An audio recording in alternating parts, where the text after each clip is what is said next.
A quiet world stands on the edge of a moment no one saw coming.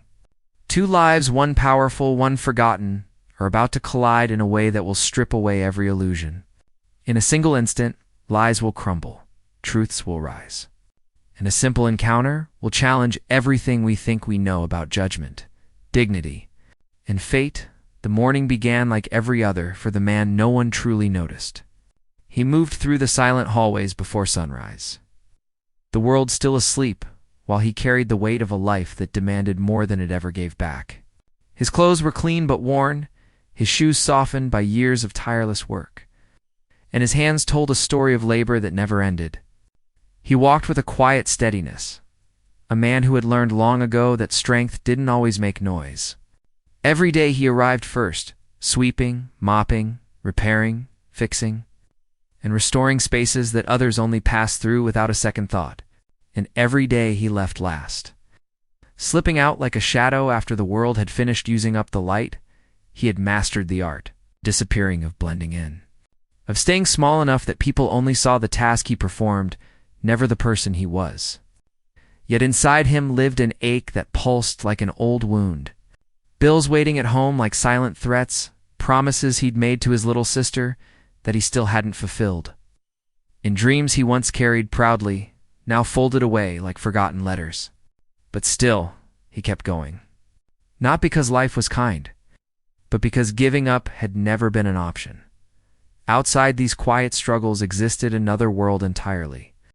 A world of polished floors, pristine offices, high heels, striking marble, and the confident laughter of people who never had to check their bank accounts before buying something. And at the center of that world stood a woman who carried command in every step she took. Wealth didn't just follow her, it surrounded her like an aura.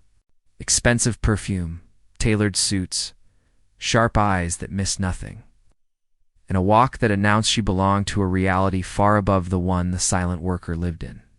Her decisions could change budgets, shift departments, even alter the future of entire branches. She was admired, feared, and respected, sometimes all at once. No one ignored her presence. No one dared cross her. The contrast between the two of them could not have been more dramatic. While he cleaned the stains left behind by others, she signed contracts that shaped the company's tomorrow. While he pushed heavy carts down dim hallways, she was chauffeured in luxury cars with tinted windows. While he ate simple meals alone in break rooms, she attended dinners where people stood up when she entered. Their worlds were not just different, they were opposite ends of a life that had never been fair. And yet fate, with its strange sense of timing, decided today was the day those worlds would collide. It began with a sudden commotion on the executive floor, where he rarely went except when absolutely necessary. A pipe had burst behind a wall near the private offices, causing water to spread across the expensive carpet. He received an urgent call to come fix it immediately. He grabbed his toolkit, wiped his tired hands on his uniform, and made his way up. He expected the place to be empty like usual. Executives seldom arrived this early, but today was different. She was already there. The powerful woman stood near her office door, its arms crossed, her expression sharp with frustration. Papers were scattered on the floor, her briefcase half-soaked, and the water kept creeping forward. Her designer heels tapped impatiently, her irritation filling the room like static. She was not used to chaos interrupting her control, and certainly not at an hour she considered hers alone.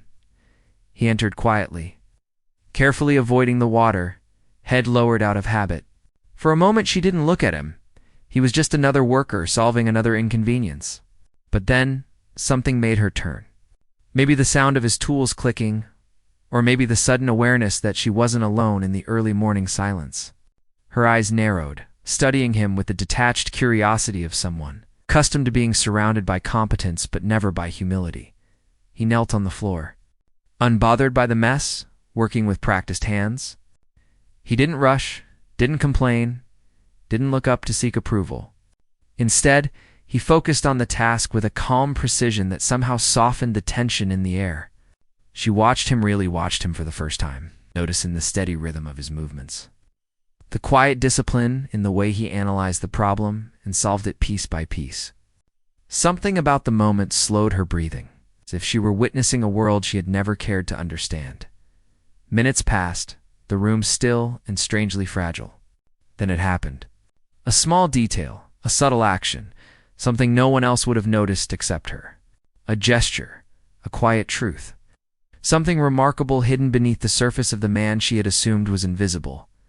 And in that instant, everything shifted. She froze, because in front of her, this man she had never truly seen before was doing something she never expected, something that would force her to question every assumption she had ever made about people like him. She stood frozen for a moment, unable to understand why something so small had unsettled her so deeply. It began with the way he carefully lifted the soaked papers from the floor, not dismissively, not carelessly, but with a strange gentleness, as if he knew they held more weight than their glossy covers suggested. She had expected impatience, frustration, or at the very least a rush to finish quickly so he could escape. Instead, he treated every detail with the same quiet respect he carried within himself. She mistook his silence for incompetence, his humility for weakness, and his stillness for a lack of ambition. The judgment formed in her mind before she even realized it. "Can you even fix this properly?" she asked, her tone sharper than necessary. She didn't mean to sound cruel, but years of authority had taught her to speak in commands, not conversations. He paused, the words landing on him like an old familiar sting. He didn't look up. He didn't defend himself. He simply said, "Yes, ma'am," in a voice steady enough to hide the hurt beneath it. But something in that voice, controlled, weathered, to mature for his age, made her chest tighten. She expected irritation or excuses, but instead she saw a man absorbing disrespect the way others might absorb air, something he had learned long ago to live with. She crossed her arms, watching him with a mixture of impatience and curiosity, and then the moment came, the moment that cracked the surface. As he reached for the valve behind the cabinet, a faded photograph slipped out of his shirt pocket and fell onto the damp carpet. She noticed it before he did. Instinctively, she bent down and picked it up. The photo showed a young girl in a hospital bed, bald, frail, yet smiling with eyes full of hope. Beside her stood the same man, younger, but carrying the same quiet strength in his posture. Her breath caught for a second, and she felt a warmth spread across her face. The kind that comes from realizing you've stepped into something personal you had no right to see. He turned quickly, startled to find the photo in her hand. For the first time, his eyes lifted and met hers directly. There was alarm in them, protectiveness, something that pleaded without words. She handed the picture back, her voice softer. "Is she your daughter?" He hesitated before answering. "My sister." The words were simple, but the silence that followed was heavy. Something told her this wasn't a story meant for strangers. But she had asked, and now she was listening in a way she rarely did. He continued working, but she could sense a shift in the room, something tender, something uncovered. His movements were still precise, but now she noticed the scars on his hands, the exhaustion in his shoulders, the way he pressed his lips together as if carrying memories that hurt to hold. She found herself watching not the worker, but the man, as he tightened the valve. A flash of memory crossed his face, a flicker of grief so quick she almost missed it. Whatever he saw in his mind, it made his hands pause for a heartbeat. And then she heard him exhale, a quiet release of pain he didn't intend to share. Suddenly, the puzzle pieces around him, his early mornings, silence, his worn shoes, his tired eyes, were no longer signs of insignificance. They were signs of survival. The tension in the room shifted. She felt the uncomfortable sting of guilt creeping into her chest. She had judged him unfairly, dismissed him without thought, spoken with a tone that assumed superiority. Now she felt small in a way she wasn't used to feeling. Curiosity turned into something deeper. She asked, "Is she getting treatment?" His jaw tightened. The past tense hit her harder than she expected. He didn't elaborate, and she didn't push. But the answer lingered like a quiet wound between them. Then another detail caught her eye. On the inside of his wrist, partially hidden beneath his sleeve, she saw the edge of a tattoo, simple, handwritten letters that looked like a name. The same name she had seen under the photo, A sister he carried not only in his pocket, but on his skin. Suddenly, the image of him sweeping floors and repairing pipes shifted into something completely different. She saw a man who had sacrificed everything: education, career, dreams, to care for someone he loved. Every harsh assumption she had made began to crumble under the weight of who he truly was. He finished repairing the pipe and stood up, wiping his hands. Water stopped leaking. The crisis was resolved. But the air between them was not the same. She found herself looking at him with new eyes that saw depth where she once saw simplicity. And then came the turning point. She glanced at the documents on her desk, the ones she had been reviewing impatiently before the leak disrupted her morning. Among them were employment files from the company's assessment program, applications from staff hoping to advance into better positions. She froze when she saw one name. His name. The file revealed a truth she'd never imagined. He wasn't just a janitor. He had once been a top engineering student, accepted into a prestigious program he never finished because his sister fell sick. He had given up everything: his future, his plans, his potential, because family mattered more. Her heart dropped. She looked at him again, standing quietly, preparing to leave without ever knowing she had just discovered the part of his story he never shared. And for the first time, the powerful woman realized she had misjudged a man who carried more strength and sacrifice than anyone in her world ever. Had she watched him gather his tools with the same quiet dignity that seemed to define every part of his existence. He moved as if he carried an entire world on his back, but refused to let anyone see him struggle under its weight. The file on her desk, still open to the page revealing his abandoned engineering dreams, felt like a mirror reflecting her own blindness. Guilt tightened in her chest, sharp, unexpected, and humbling. She had spent years judging competence by confidence, success by wealth, and worth by presentation. Yet here stood a man who had possessed more courage and sacrifice than anyone in her polished, privileged circle, and she had treated him like he was invisible.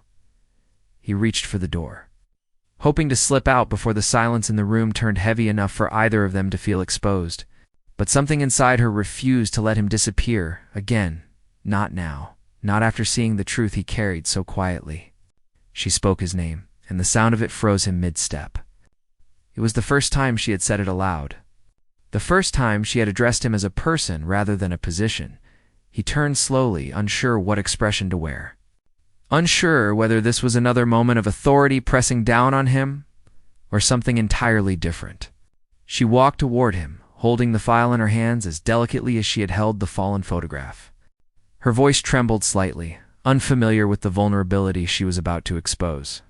She asked why he never told anyone about his past, why he never applied again for the future he once had, why he chose silence when he had every right to fight. He hesitated, the weight of the question heavier than her tone. For a moment he considered deflecting. He had learned to keep his history locked inside his chest, safe from pity or judgment. But something in her eyes made him pause. They were softer now, stripped of power, stripped of distance. She wasn't demanding answers. She was asking for truth. And truth was something he had carried alone for far too long. He took a slow breath. With it came memories he rarely allowed himself to touch. He told her how his sister's illness had come suddenly, how her medical costs had swallowed his life savings, how he had worked nights, weekends, holidays just to keep her comfortable, how he had stood by her hospital bed, pretending to be strong so she wouldn't worry, and how, after she passed, he couldn't return to the person he used to be. He no longer cared about titles, achievements, or applause. He just wanted enough work to stay moving, enough silence to keep breathing. His voice broke once. Only once, and he swallowed it quickly. But she heard it. She felt it. And it shattered something inside her she didn't even know was fragile. For the first time in a long time, she didn't know what to say. Apologies felt too small for the weight of what he had endured. Sympathy felt insulting. She had built her life on control, on knowing her way around every situation. But at this moment, she felt helpless like a stranger, standing at the edge of a life she didn't deserve to judge. She placed the file on the table. and said the only thing that felt honest. She was wrong. Wrong about him. Wrong to assume. Wrong to speak to him the way she did. The words stumbled out, unpolished, unpracticed, and painfully sincere. He looked at her, surprised. People in her world didn't apologize, certainly not to people in his, but she meant it. And he could tell. The air between them shifted again. It's no longer tense, but full of something unspoken: respect, understanding, a connection neither of them had expected. They were no longer a powerful woman and a humble worker. Just two people standing in the quiet aftermath of truths that had finally been shared, and then came the moment that would decide everything. She took a step closer, holding out a form he had never seen before. It was an internal sponsorship document, a chance to re-enter the engineering track through the company's advancement program, a chance at the future he once sacrificed, a chance to reclaim the life he abandoned for love. She told him she wanted to sponsor him personally, not out of pity, but because she believed in the man he was and the potential he still carried. His hands trembled slightly as he looked at the form. This wasn't a favor. It was an opportunity. But taking it meant stepping out of the quiet world he had built to protect himself from losing more. He looked at her. Torn between fear and hope, she held his gaze, steady and earnest, urging him to choose himself for once. The room felt smaller, the silence deeper. The world suspended on a decision that would change not just his future, but hers as well, and in that fragile, transformative moment, both of them understood the truth. Sometimes the person the world overlooks is the very person destined to rise. And sometimes the one used to giving orders must learn how to stand beside someone, not above them. He exhaled slowly, the sound filled with the weight of years of pain, sacrifice, and dreams buried too early then. Without a word, he reached for a pen. Asterisk, asterisk the next morning. The office felt different. Light streamed through the windows in a way that seemed to acknowledge the change, softening the edges of every polished surface. She arrived early, as usual, expecting to find the building in its normal rhythm, ready to command, to control, to shape everything in sight. Instead, she found him already at his desk, not hiding, not disappearing, but occupying the space with quiet confidence, a man who had stepped forward into his own worth. The sponsorship form lay completed and signed, resting between them as proof of a future he had once sacrificed. She realized she had never seen him like this, never truly allowed him to occupy space as more than a worker. And now he was here, acknowledged, validated, seen. In the days that followed, she watched him transform the work environment around him in subtle, remarkable ways. Projects he had once helped clean up behind the scenes now bore his mark, his insight, his creative solutions. Colleagues who had dismissed him were forced to notice, to adapt, to respect. And yet he remained humble, his strength silent, rooted not in ego, but in the endurance that had carried him through years of hardship. Each success was not a trophy for himself, but a testament to resilience, a living proof that dedication and sacrifice could overcome neglect and underestimation. She found herself learning alongside him, absorbing the quiet lessons he had been imparting all along. Authority, she realized, was not about dominance or power over others. It was about lifting them, creating space for them to shine. The wealth she had wielded so confidently seemed hollow in comparison to the richness of his character. Watching him navigate each challenge with patience, precision, and empathy forced her to confront the arrogance that had colored her life. Redemption, she saw now, was not something one could buy or command. It had to be earned. And it began with humility and courage. One afternoon, he invited her to walk with him through the innovation lab he had helped design, a place filled with prototypes and blueprints, small victories of ingenuity hidden in plain sight. He spoke not of himself, but of potential, of what could be achieved if people were given the tools, the respect, and the chance to rise. She listened, fascinated and ashamed all at once, realizing she had misjudged countless people, countless situations, simply because she had never looked beyond her own assumptions. And in that moment, she understood what it meant to truly witness someone's life, the depth of struggle, the persistence of spirit, and the quiet power of selfless dedication. He turned to her, his eyes steady, and said something simple yet profound. "I've lived my life quietly because I had to survive, but I've never stopped believing in the value of what I do.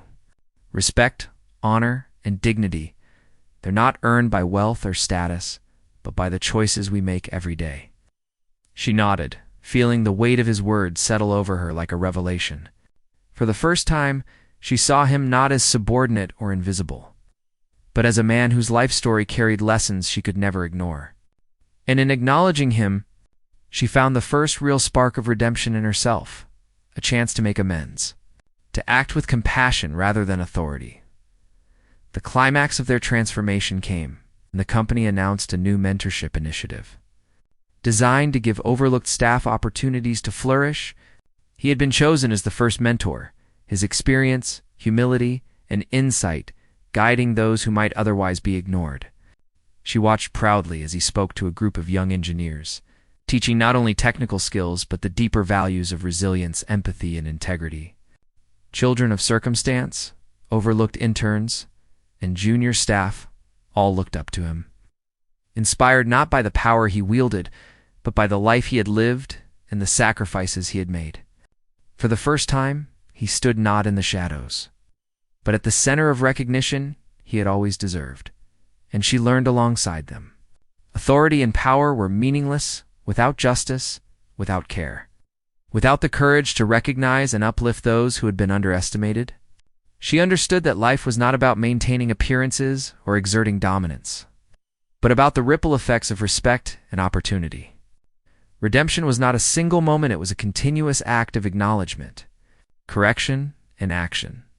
In the final moments of their story together, they stood on the balcony of the office, overlooking the city, the sun setting in streaks of gold and amber across the skyline. He turned to her and smiled, a quiet, confident acknowledgement of all that had passed and all that had changed. She returned the smile, a smile born not of relief but of understanding, humility, and hope. "Sometimes," he said softly, "the people we overlook are the ones who teach us the most about life. Strength isn't about who stands above, it's about who stands beside, who lifts others, who protects what truly matters." The city stretched below them, unaware of the quiet victories that had been achieved. The lives changed, the lessons learned, and as the last light touched their faces, understood a truth neither wealth nor power could give. The richest life is one that protects, honors, and uplifts those who cannot fight for themselves.